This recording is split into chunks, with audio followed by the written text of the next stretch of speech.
El presidente de El Salvador, Nayib Bukele, inauguró el martes la nueva y moderna Biblioteca Nacional levantada gracias a la cooperación con China, mediante un recorrido que fue transmitido a todo el país por cadena nacional.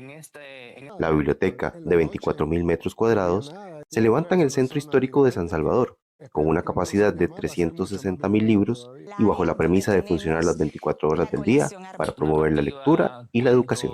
El presidente realizó un primer recorrido por las diferentes salas de la biblioteca, la más moderna de Centroamérica, junto al embajador de China en El Salvador, Chang Qianhui, y el viceministro de Cultura salvadoreño, Eric Doradea.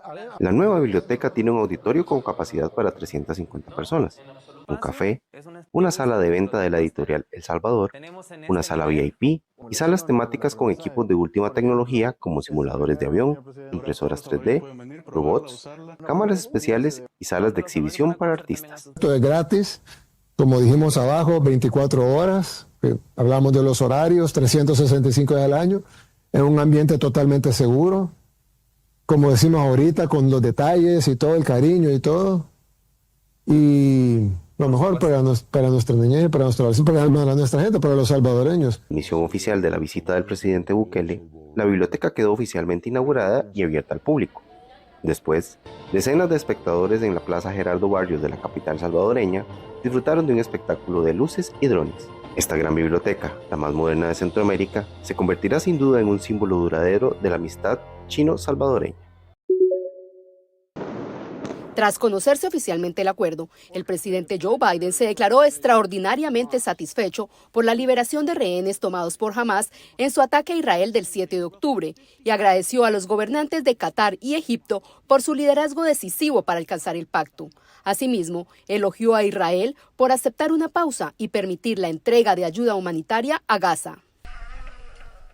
El gobierno de Qatar indicó que una vez finalizado el acuerdo de pausa humanitaria en Gaza, continuarán con la determinación de avanzar para poner fin a esta guerra y detener el continuo derramamiento de sangre, aclarando que el camino que sigue no será fácil.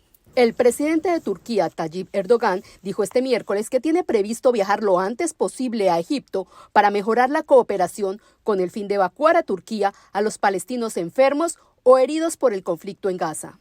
La declaración de una pausa humanitaria de 4 días y el logro de un acuerdo sobre el tema de intercambio de rehenes y prisioneros, aunque es un número limitado, es un avance positivo. Esperamos que este paso conduzca a un alto al fuego permanente, que es nuestra prioridad, y que esperamos se declare lo antes posible la paz. El Papa Francisco dijo que el conflicto entre Israel y Hamás ha ido más allá de la guerra, tras reunirse por separado con familiares israelíes de los rehenes de Hamás y de palestinos detenidos en prisiones israelíes. No lo sufren tanto. Sufre mucho y escuché cómo ambas partes están sufriendo. Esto es lo que hacen las guerras, pero aquí hemos ido más allá de las guerras. Esto no es una guerra, esto es terrorismo. Por favor, avancemos por la paz. Esto no es guerra ya, esto es terrorismo. Desde el Kremlin también congratularon el acuerdo como la primera buena noticia de Gaza en mucho tiempo. Pekín también se pronunció al respecto y dijo esperar que el acuerdo ayude a aliviar la difícil situación de la crisis humanitaria, reducir la escalada del conflicto y aliviar las tensiones. El presidente Joe Biden exhortó al Congreso para que apruebe más fondos y endurezca las leyes para ayudar a bloquear el tráfico de fentanilo en Estados Unidos desde la frontera sur con México, lugar donde su producción a menudo se finaliza.